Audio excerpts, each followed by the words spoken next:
লখিমপুৰ জিলাৰ কদম ৰাজচক্ৰৰ অন্তৰ্গত দুলুংপুৰীয়া যুৱ সমাজৰ সৌজন্যত ভগৱান শ্ৰীকৃষ্ণৰ ৰাস মহোৎসৱৰ ব্যাপক প্ৰস্তুতি চলিছে।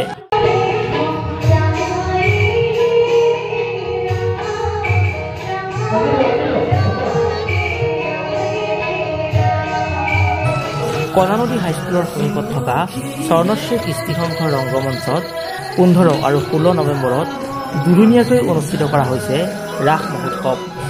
ৰাসলীলাত বিশেষ আকৰ্ষণ হিচাপে উপস্থিত থাকিব মোহন খ্যাত দীপজ্যোতি কেওট আৰু জনপ্ৰিয় ভাওনাৰ অভিনেতা হৰি হাজৰিকা।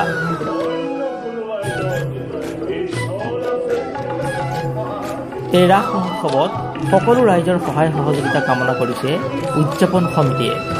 দীপপ্ৰতিম বৰাৰ প্ৰতিবেদন, আছামিজ টক্স নাও।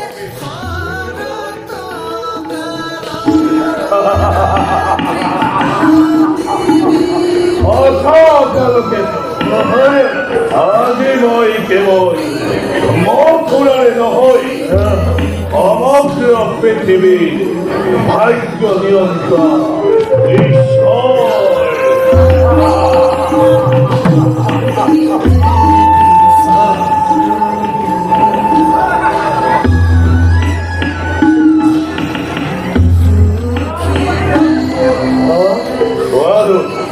এই সংবাদ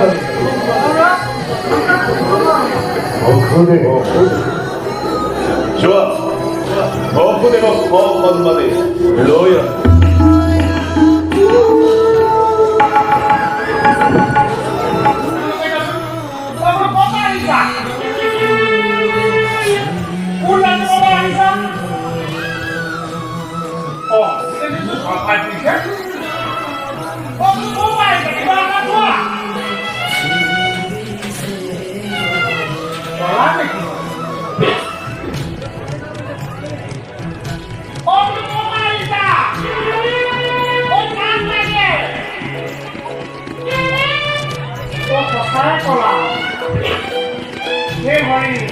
তোমাৰ কি দিলা কাৰোবাৰ কিবা বস্তু দিলে কাৰোবাৰ নিদিয়া ইমান ধুনীয়া ৰূপৱতী যদি সজিলা কাণখনে নিদিলা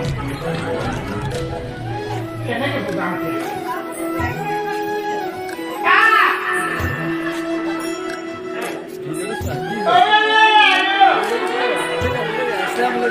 নমস্কাৰ।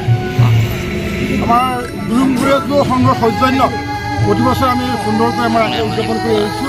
এই বছৰো আমি 15 নৱেম্বৰ আৰু 16 নৱেম্বৰত আমি ৰাসলীলা উদযাপন কৰিব বিচাৰিছোঁ।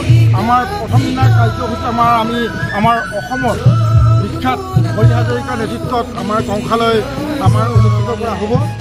আৰু দ্বিতীয় দিনা আমাৰ বেহাৰবাৰী খ্যাত দীপজ্যোতি কেওট মোহন বৰ্মাই খ্যাত বুলি সকলোৱে জানে, তেখেত আহিব। আৰু আমাৰ অনুষ্ঠান এতিয়ালৈকে যিটো অনুষ্ঠান হৈছে আমাৰ যিসকল বায়ন নিমন্ত্ৰণ কৰা হৈছে তেখেতসকলে বৰ অভিজ্ঞ বায়ন নিমন্ত্ৰণ কৰিছে। এবাৰ আমাৰ অনুষ্ঠানটো ইমান সাফল্যমণ্ডিত হৈছে, ইমান ৰাইজৰ সমাগম হৈছে, আমাৰ খুব ভাল লাগিছে। আমাৰ টিকেট বিক্ৰীও ভাল লাগিছে। এইবাৰ আমাৰ জয়জয়মানৰ আমাৰ অনুষ্ঠান হ'ব বুলি ভাবিছোঁ।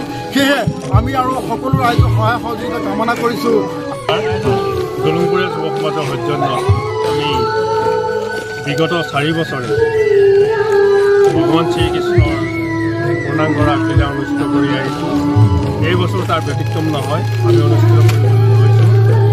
এই বছৰ বিশেষ আকৰ্ষণ বেহাৰবাৰী আউটপোষ্টৰ মোহন দীপজ্যোতি কেওট তেখেতে অভিনয় কৰিব। আপোনালোক সকলো আহক, তেখেতৰ অভিনয় চাওক আৰু আমাৰ দুলুংপুৰীয়া যুৱ সমাজক আপোনালোকৰ আশীষ প্ৰদান কৰক। লগতে প্ৰথম দিনাৰ কাৰ্যসূচী প্ৰথম দিনাখন আমাৰ অসমৰ যোৱা বছৰৰ শ্ৰেষ্ঠ কংস হৰি হাজৰিকা তেখেতৰ কংসালয় গ্ৰুপে আমাৰ মঞ্চত অভিনয় কৰিব। গতিকে সকলোকে আমি সাদৰে নিমন্ত্ৰণ জনাইছোঁ।